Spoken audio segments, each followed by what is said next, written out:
Hi everyone, and welcome to the fourth Learning, Teaching and Quality Portfolio team interview.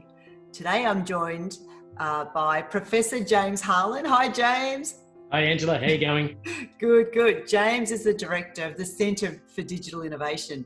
Hey James, recently you've been appointed as the Director. What made you apply for this role?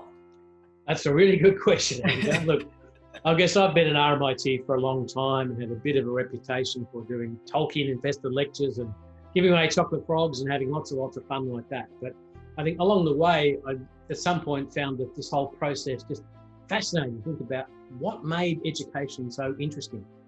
So I think a lot of the time found little things made a big difference. So it led me to think about, doing something a bit more formal in that area. So that led me into things like community education, particularly in areas like digital assessment. So that seemed to be something that was quite natural for me. And I guess part of the other side of it, the more technology side, came from a lot of curiosity about programmable robots and wanting to fiddle with things like that. And that led to some involvement in the VX lab, and as well as the educational experience, that sort of natural path to end up in this rather unusual role.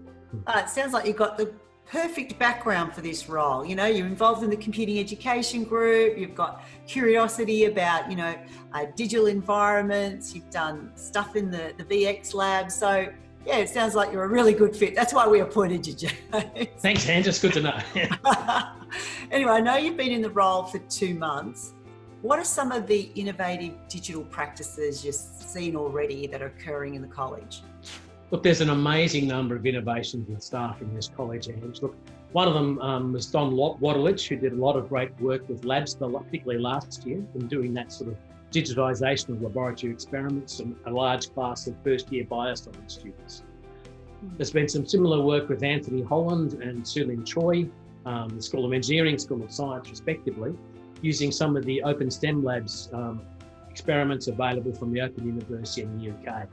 Now, these are both some great initiatives we want to build some further work with. There's also been people like Danielle Baxter in the School of Health and Biomedical Sciences, who again, due to the pandemic, did some great work on live streaming practical sessions so the students could see them from home. So all that sort of innovative culture is a great sign of things to build on in this college.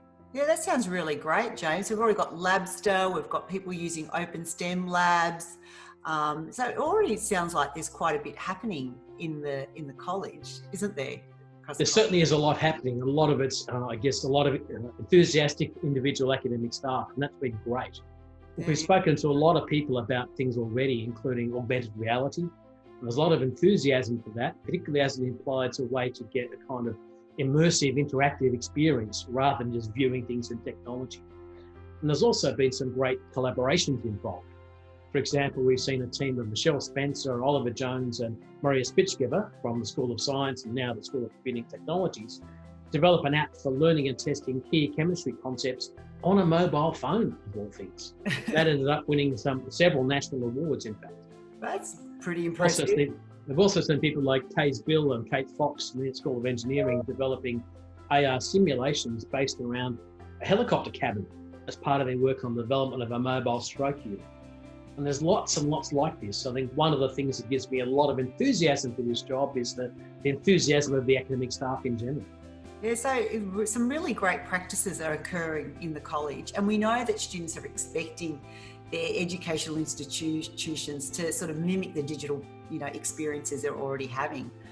How do you think the centre will help the college be more strategic in driving, digitally enabled STEM education? Maybe you can outline some of the key objectives of the centre? Sure, Ange. How long have you got? But I guess they're generally 4 main objectives. One is obviously to investigate digital technologies in learning and teaching and how we can enhance the student experience that way. Another is to do this with strategic partners, because we can't do all of this just on our own. Thirdly, there's going to be a research component to everything we do to make sure we're research informed. And finally, we want to try and aim to foster and build on the culture of innovation already within the college. Oh, they're great 4 objectives to have, James, really clear and succinct. Your insights into the new Centre for Digital Innovation looks like it's going to have the potential to make a real impact to the student learning experiences. Well, that's the idea, Angela, and we really look forward to trying to assist the college move forward in this innovative and forward-thinking way. And I guess I'll know we've arrived when we finally develop a delivery drone system for chocolate frogs. Can't you be delivering something more healthy, like an apple or something? Of course, we'll get the food nutrition people on. We'll get the dietitian involved as well, right? James, thanks so much for joining me in this short interview. Pleasure to have a chat with you, and I hope the rest of the academics across the college get a better sense of what's happening in the Centre for Digital Innovation. Thanks, James. Thanks, Ange. My pleasure. Bye.